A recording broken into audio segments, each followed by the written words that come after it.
Olá, olá, povo do meu condomínio! Mais um Siga-me Cast, mais um episódio maravilhoso.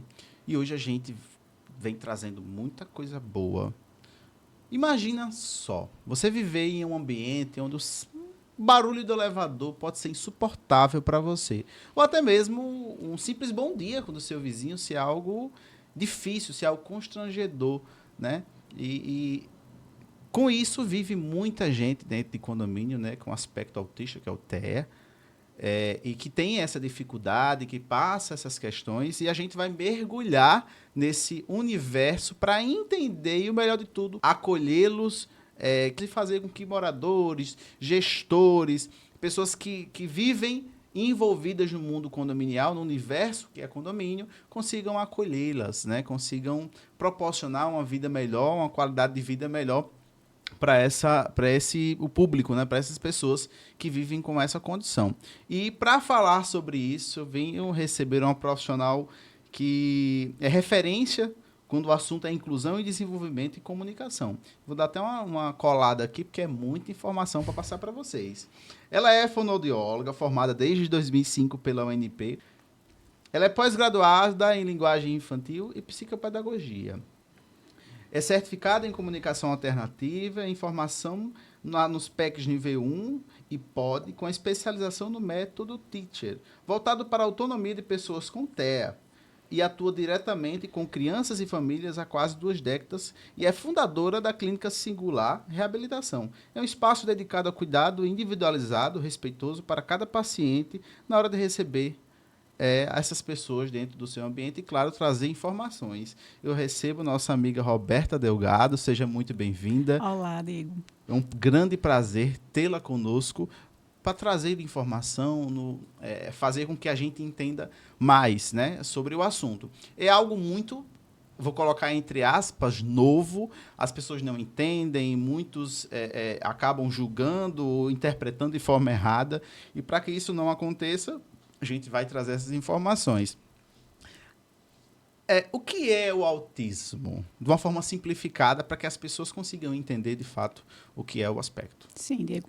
Boa tarde, obrigada pela oportunidade, tá? É um prazer estar aqui com Muito vocês, conversar sobre um tema tão importante, tão presente nas nossas vidas, né? Cada vez mais.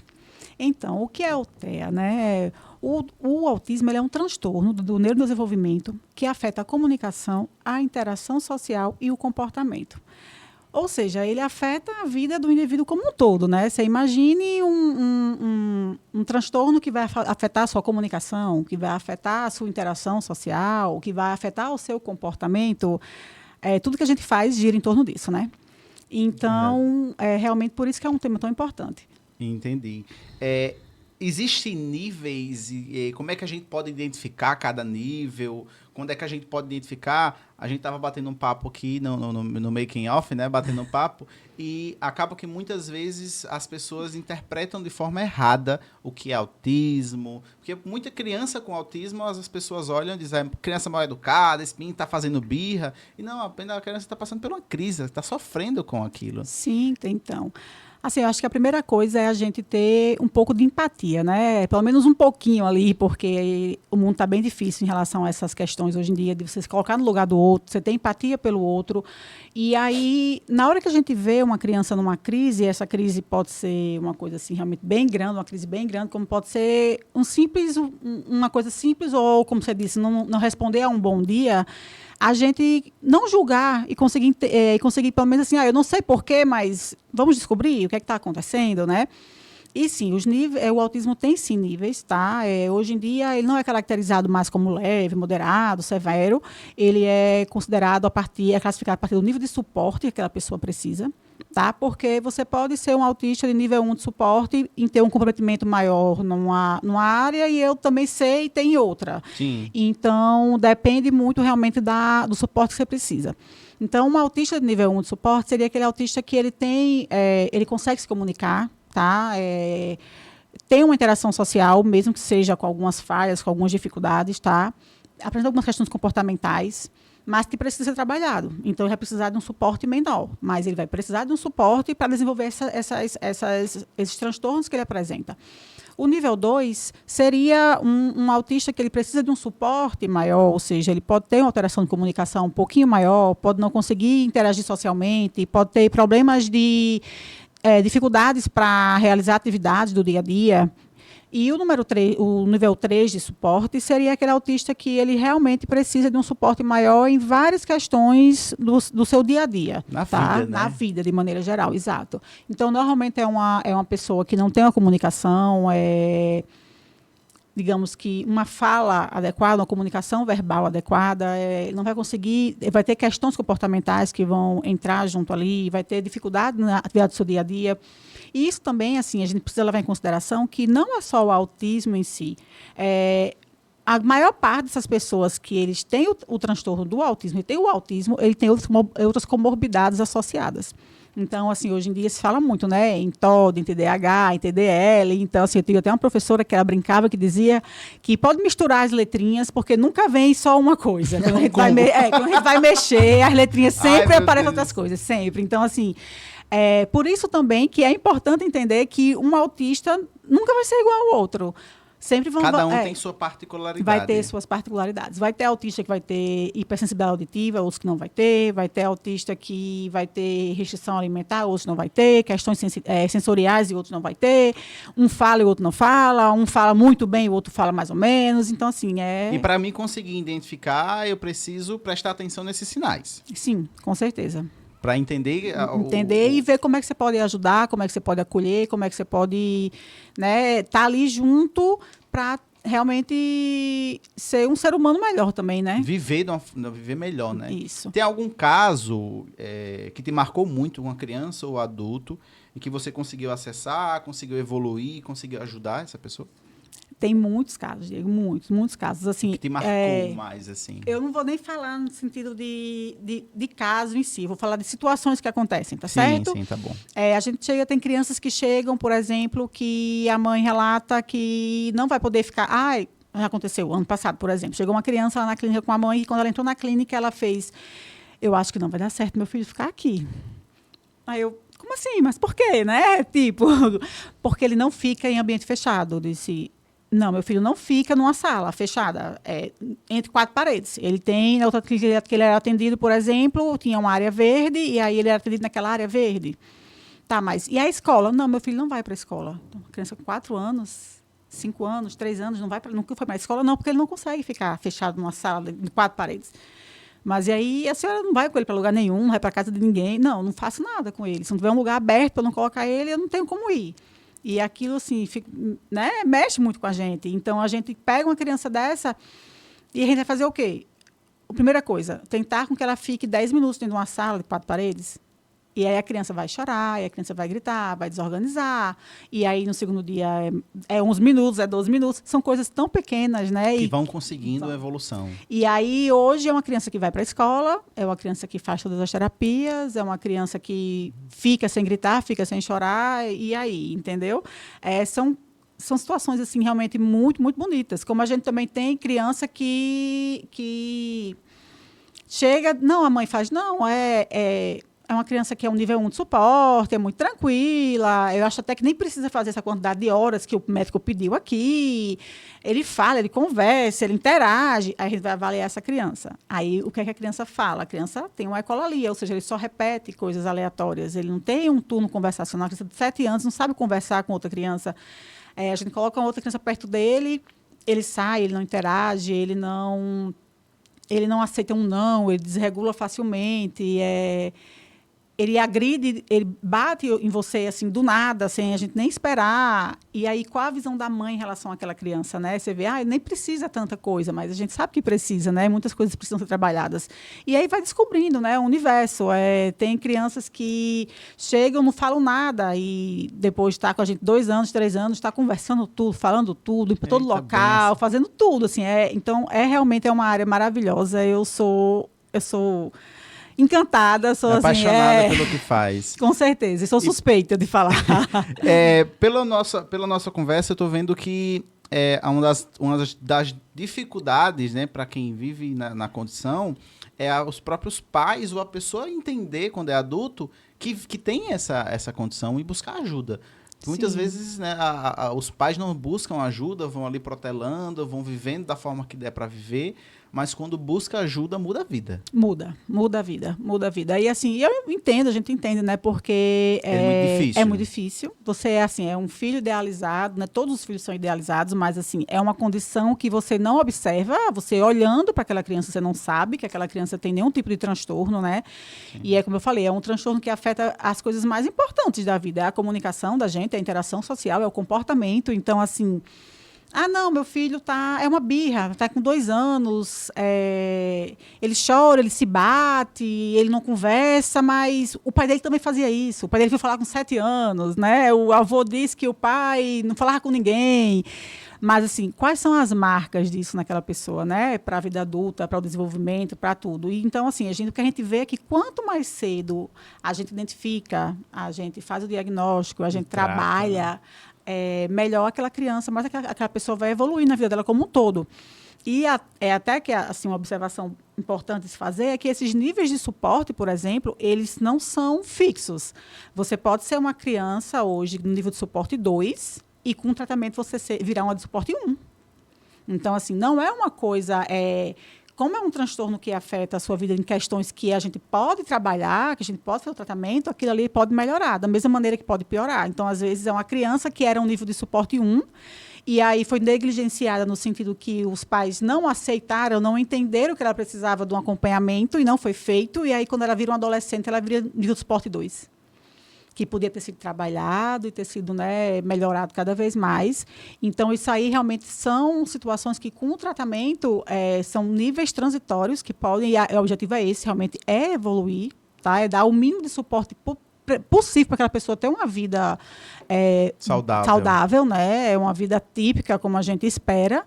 Então, isso só pode ser feito realmente com o tratamento certo, adequado, de maneira correta e com a conscientização. Perfeito. E dentro do nosso universo condominial, eu creio que os desafios são bem maiores. Porque quando você mora numa casa onde você está um pouco isolado, né, por muros, e tudo que acontece afeta apenas você. Quando você vive em condomínio, e vamos falar sobre apartamento, tudo que o vizinho faz quando a criança ou o adulto que tem o TEA e tem intolerância a barulho, a ruído, né? Ou tem suas crises e os vizinhos ficam vendo tudo aquilo, acabam não entendendo. Eu acho que isso deve ser bem mais complexo, deve ser bem mais difícil. Assim, é bem complicado mesmo. E, assim, e a gente vê que na rua é complicado, né? Você está no supermercado, você se incomoda com a vida do outro. Você está no shopping, você se incomoda com a vida do outro. Você está no trânsito, você não tem paciência de esperar aquele carro que está andando um pouco mais devagar na sua frente. Então, assim, a gente vê essa intolerância em todos os locais. Aí você imagine dentro da sua casa, essa pessoa que é intolerante nesses ambientes comuns, assim... Imagina como é que ela não é dentro da sua própria casa, né? Então, qualquer ruído, qualquer barulho, qualquer situação vai incomodar e aquela pessoa vai se chatear e vai fazer reclamação no condomínio. E aquela família que está ali tratando com uma questão tão delicada, né? Tão sofrida. Difícil, né? É difícil demais, entendeu? Vai se sentir cada vez mais acuada, cada vez mais... que está incomodando, né? E, assim, é complicado porque a gente está lidando com, um exemplo, vamos falar de crianças, né? A gente está lidando com crianças. E qualquer criança grita, qualquer criança joga alguma coisa, qualquer criança desobedece, qualquer criança pode ser mal educada. E aí, na hora que você tem uma criança típica, que é mal educada, você briga com ela, você grita, você impõe limite e você consegue educar para ensinar ela a ser né, a evoluir e parar com aquela fase da vida dela, que é normal com qualquer criança. Isso. E aí, quando você pega uma criança atípica, tem um peso muito grande, porque não funciona assim. Não vai funcionar assim, vai ser mais difícil, vai ser mais demorado esse processo, mas tem que ser feito, porque ela precisa aprender igual a outra criança. Então, se você pega uma criança de 2 anos e você corrige ela 100 vezes para ela parar de fazer birra, uma criança autista, você vai ter que corrigir ela 10.000 vezes. É uma coisa bem maior. Coisa bem maior. E que a criança vai estar numa idade... Uma magnitude bem maior. Para a criança aprender. Então, na hora que você está, digamos assim, ensinando uma criança, ela vai chorar, ela vai gritar. Então, aí você imagina você está com um vizinho que sabe que seu filho já grita normalmente, e aí seu filho faz uma coisa errada, mas ele é autista, e você vai fazer o quê? Ai, gente, ele já gritou tanto hoje, o vizinho já reclamou. Deixa ele fazer o que ele quer, para o vizinho não vir me perturbar. E aí você não vai ensinar o seu filho, aquilo vai dificultar cada vez mais o comportamento dele, vai piorar todas as situações na sua vida e na vida do seu filho, porque você não quer incomodar o outro, né? E aí vira uma bola de neve, tá entendendo? Entendi. E dentro do universo condominial, o morador, ele tem um familiar ou ele mesmo é autista. Como é que os gestores do condomínio, como é que o condomínio ele pode agir para ajudar essa família? Para ajudar esse morador, para ajudar esse familiar, na convivência dentro do condomínio? Olha, a melhor coisa que eu acho que pode ser feita é ouvir essas pessoas. Ouvir, ter conhecimento sobre a condição daquela pessoa e o que é que aquela pessoa, o que é que pode incomodar aquela pessoa. Porque o que é que acontece?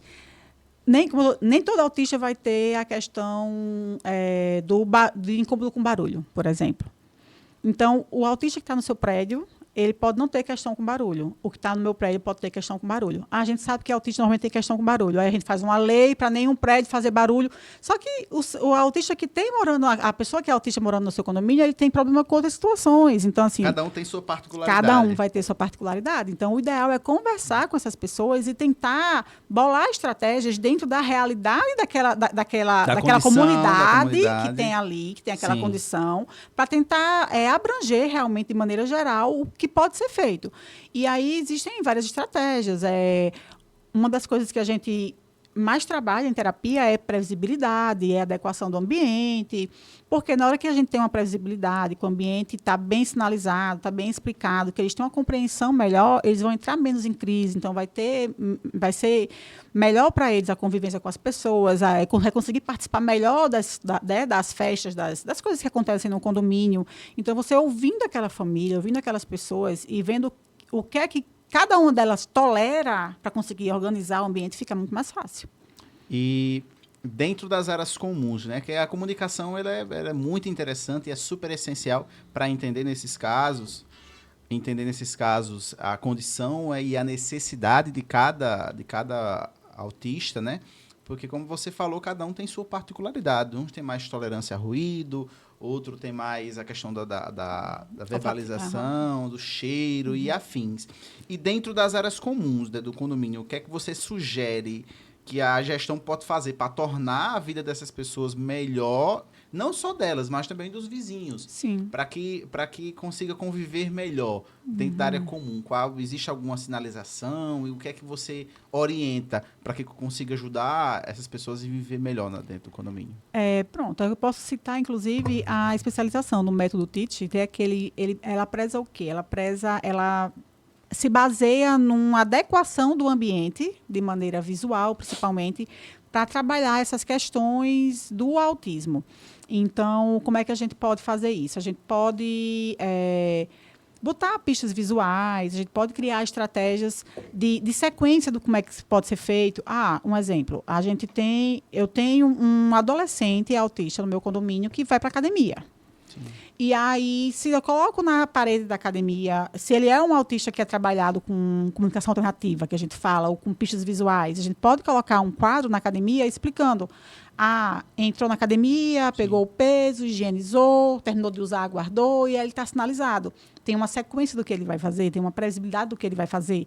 Vai fazer uma festinha, vai ter uso de piscina. Avisou, tal hora vai ter uso da piscina. Se fulaninho quiser descer para a piscina, avisa a gente, vamos, né, tentar organizar aqui de tal maneira. Eu acho que é conversando, sabe? A comunicação entre a gestão Isso. E os pais. A gente teve uma entrevista aqui com uma síndica profissional, Jaciara. Ela falou de um caso dentro do condomínio onde ela conseguiu ajudar os pais, né, de uma criança autista pela comunicação. Sempre que precisava fazer qualquer coisa, avisava no grupo do condomínio, avisava os vizinhos, e assim foram se ajudando, acolheram a família e a vida melhorou bastante. E além, claro, o método que ela usou foi de placas. Ela colocou placas nas portas para que os moradores já conhecem e os novos já entenderem que ali existe uma criança, existe alguém com aspecto do autismo, para que tenha mais empatia, né? Isso porque, assim, a gente volta para a previsibilidade. Um exemplo, uma criança que tem uma dificuldade com questão de barulho. Eu tenho um paciente que, se ele ouvir uma furadeira, de longe, ele desregula, grita e chora por 1 hora seguida. E não tem, olha, a furadeiras pode ter parado. Depois de 1 hora ele vai estar chorando e vai estar desesperado. E aí pode ter alguma criança que com show, com festa, com música mais alta, né? E aí você avisa, na hora que você avisa dessa previsibilidade, a família coloca o quê? Coloca um abafador naquela criança, tira aquela criança de casa e fazer uma outra programação naquele horário, ou avisa. Às vezes, o simples fato de a gente avisar para eles, eles entendem o que a gente está conversando com eles, entendem tudo. Então, a gente conversa, a gente avisa, a gente explica.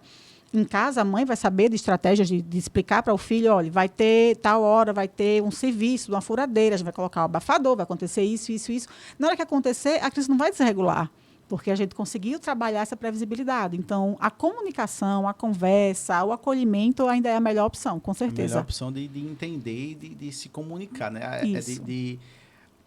Dos pais buscarem se comunicar com a gestão e a gestão se comunicarem para com os pais, para que consiga incluir também todos os vizinhos. Isso, com certeza, porque assim, a gente vai sempre ter aquele vizinho inconveniente que vai arrastar os móveis qualquer hora da madrugada porque quer.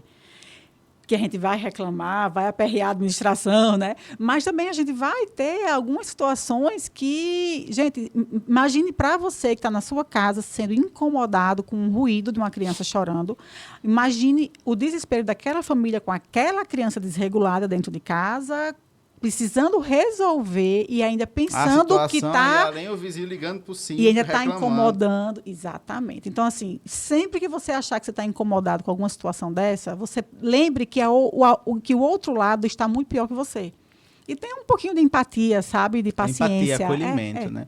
Ao seu ver, qual o maior medo dos pais na utilização dessas crianças das áreas comuns do condomínio? Que os pais devem ter receios, de quais são os maiores medos?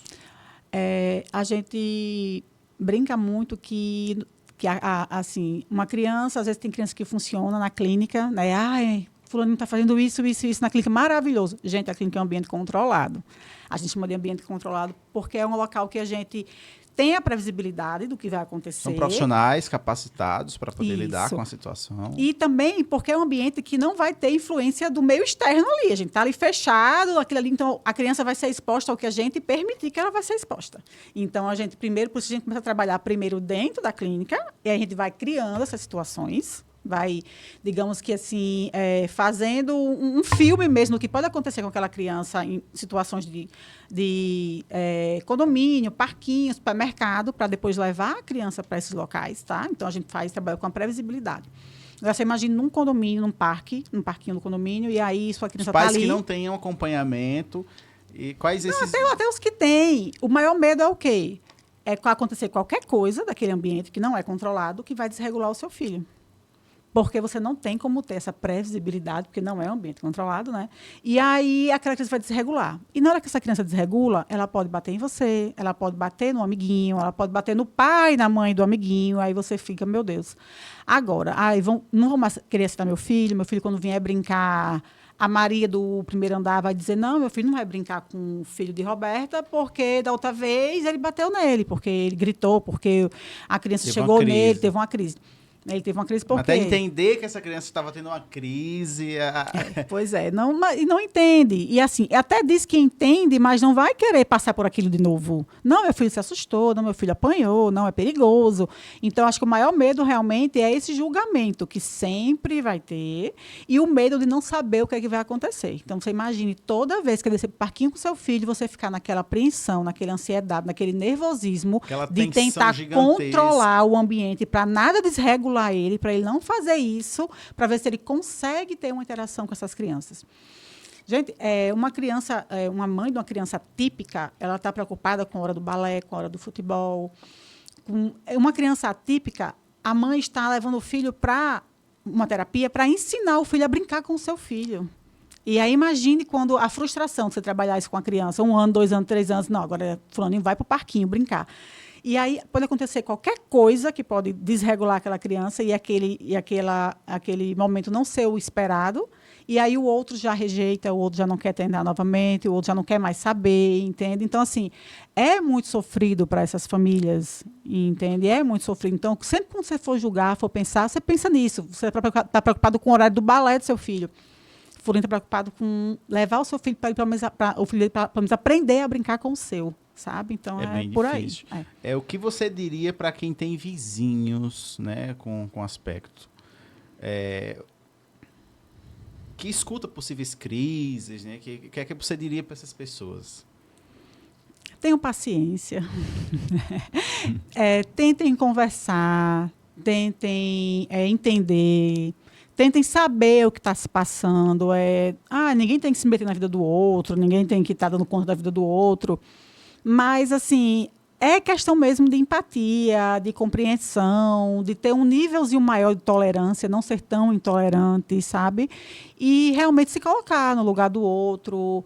Então, antes de fazer uma queixa na administração, tenta conversar com a mãe, né? Tenta entender, né, O que é que está acontecendo, o que é que está se passando. Às vezes é até uma coisa que você faz na sua casa que ele lá recebe e desregula. Então, às vezes, todo dia de manhã cedo o fulano está gritando.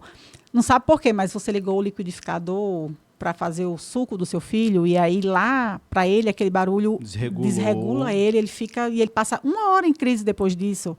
Então, vamos fazer o seguinte, todo dia normalmente tal hora eu ligo o liquidificador, põe abafador, e aí ele já não vai ouvir tanto. Vou avisar, né? Já, olha, eu vou precisar fazer isso, coloca o abafador. Pois é, não é para ser tão difícil. Eu acho que a gente volta naquela empatia, conversa, compreensão, entender o lado do outro, entendeu? E não só achar que é um vizinho chato. Tem os vizinhos chatos, mas nem sempre é só um vizinho. Isso é fato. Tem seus vizinhos chatos, mas também tem. Mas nem sempre é só isso. Entendi.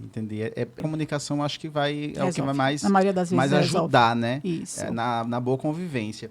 A gente estava falando um pouco sobre a questão o condomínio, ele existe regimentos internos, que são as regras do condomínio. Uhum. Para quem não conhece, acha que nas mudanças, como você um pouco falou, as mudanças do regimento, né, para criar hábitos ou criar regras para a melhor convivência das pessoas que convivem com o aspecto do autismo, iriam resolver, mas não resolve, né?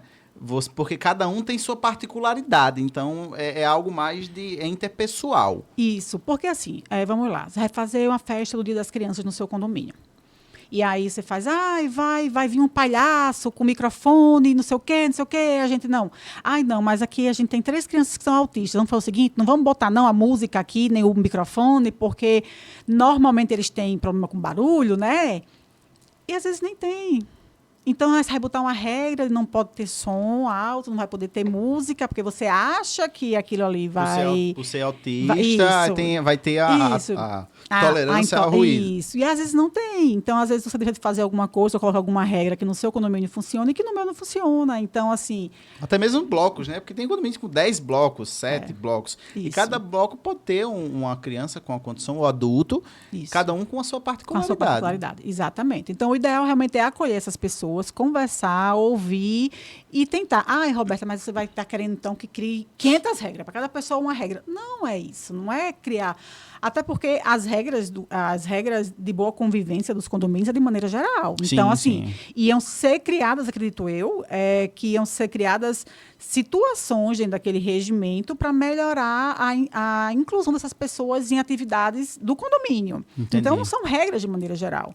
Então, assim, mas para isso funcionar, não adianta estar... não, somos legais, vamos criar a inclusão aqui, a gente é inclusivo, a gente faz isso para o condomínio. Mas não ouviu os autistas do condomínio. Então, você está criando regras em cima do que você acha que é.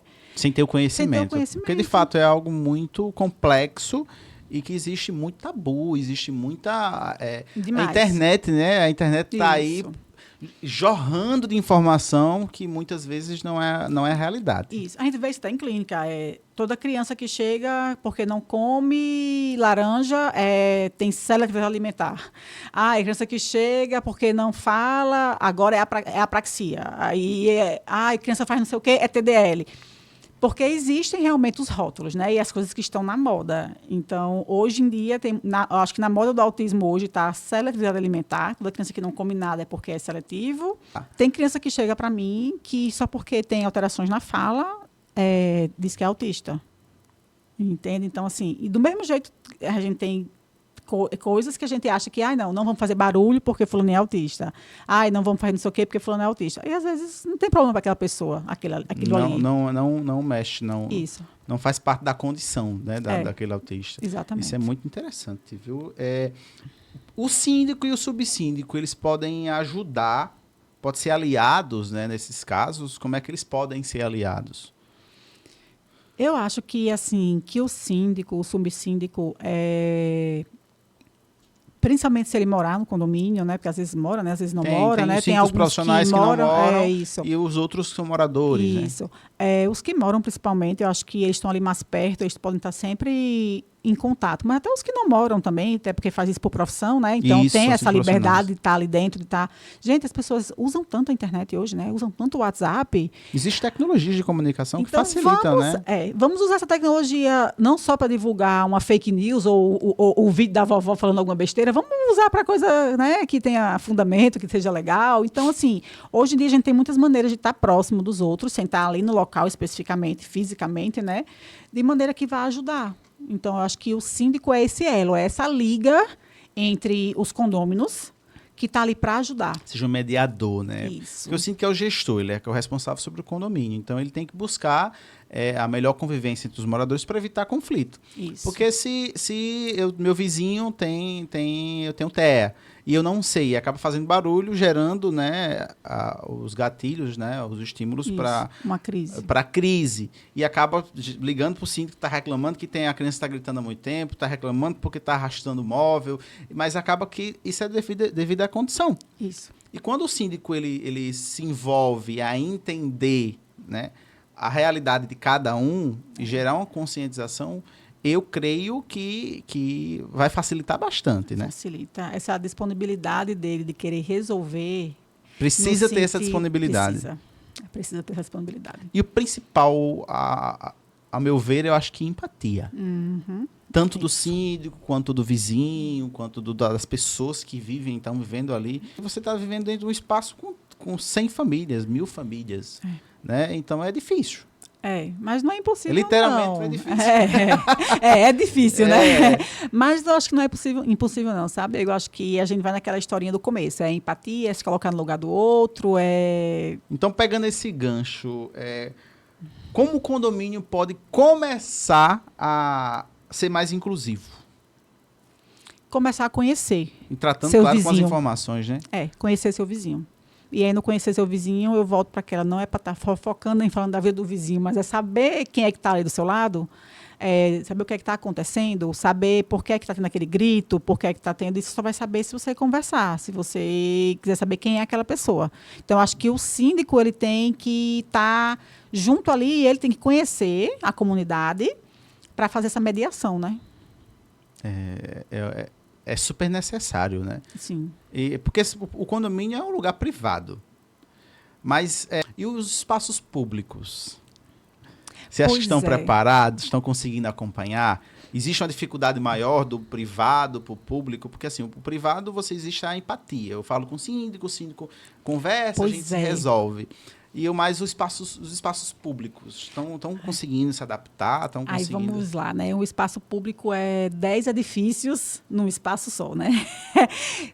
Se a gente consegue encontrar tantas dificuldades numa comunidade pequena, relativamente pequena, quando você for comparar com o espaço público, né? Imagine um espaço público. Então, assim, eu acho que antes da gente pensar em medidas públicas que tem que ter, eu acho que a maior função é levar realmente orientação e informação para a população, e através disso a gente vai conseguir trabalhar as outras coisas. Mas eu acho que é muito da gente, do nosso individual. Não adianta ter o espaço público todo inclusivo, no sentido de estar sinalizado, de estar orientado, de estar ajustado, de estar adequado. Mas aí as pessoas que estão lá dentro são pessoas intolerantes, são pessoas sem empatia, são pessoas que não estão afim de ajudar o processo. E aí acaba que a gente volta para a empatia, para o nosso individual, para se colocar no lugar do outro. E aí é em casa, e é no espaço público, e é em todos os locais. Perfeito. Você como autoridade, né? Porque você estudou bastante, viveu bastante, já está aí mais de 2 décadas trabalhando com pessoas, né? Com essa condição.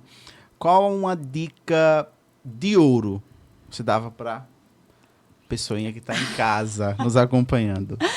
Minha gente, vamos nos colocar no lugar do outro. Vamos tentar ser mais tolerantes, tentar ser mais empáticos. Às vezes a gente fica esperando isso do outro e não faz nossa parte. A gente às vezes não quer fazer a nossa parte porque acha que o outro não fez a dela. E só que bora olhar as dificuldades do outro, né? Aquele pai, aquela mãe, aquela família com aquela criança. É mais fácil você, a gente, eu, Diego que não tiver alguma criança, alguma pessoa atípica na família, sim, a gente ter a paciência, a gente ter a escuta, a gente ter a iniciativa de sermos melhores para depois cobrar que aquelas pessoas também deem isso para a gente. Sim, e não a gente ficar esperando que elas façam e que elas estejam melhores para aceitar a gente. Não, a gente é que tem que tentar resolver, eu acho, sabe? Porque eu volto àquela fala de que se para você o barulho da sua casa está incomodando, a casa que está fazendo aquele barulho está sendo muito mais difícil para eles do que para você. Então, se coloque no lugar do outro, tenha mais empatia, tenha mais escuta, tenha mais disponibilidade, que as coisas se resolvem mais facilmente. Isso é verdade. Você falou muito bem. E talvez você não tenha um filho, não tenha um familiar, mas no futuro possa vir ter, né? Dentro da sua família, mas a principal palavra é inclusão. É se colocar no lugar do outro, começar dentro de casa e o melhor de tudo, buscar informação. Isso. Informação, eu acho que é a chave. A chave para tudo, né? Isso. Chave. Então, quanto mais informação buscarmos, quanto mais inclusivos formos, mais a vida vai melhorar para todos. Com certeza. Para a gente, para nossa família, para nossos vizinhos. Uhum. E vamos viver todo mundo em comunhão e viver muito bem. Né? Isso. Com certeza. Então, foi um prazer, foi um grande prazer tê-la aqui conosco, trazendo, enriquecendo cada vez mais o mundo condominial com sua informação, porque a ideia do SigaMeCast é essa, é trazer informação, soluções, dicas para o mundo, para as pessoas que vivem em condomínio. Muito obrigado por ter participado conosco, por ter enriquecido cada vez mais o público com as informações, com o seu conhecimento. Deixe seu Instagram, sim, suas redes sociais, para que as pessoas possam acompanhar você. Tá certo. Obrigada a vocês. Parabéns pela iniciativa. Muito obrigado.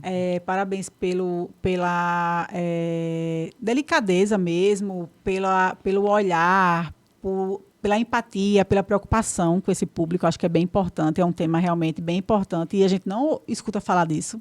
Né? O que chama mais atenção. Vamos juntos, né? Acho que a gente está junto para ajudar, para resolver, para tentar mediar isso aí, ter uma vida melhor para todo mundo.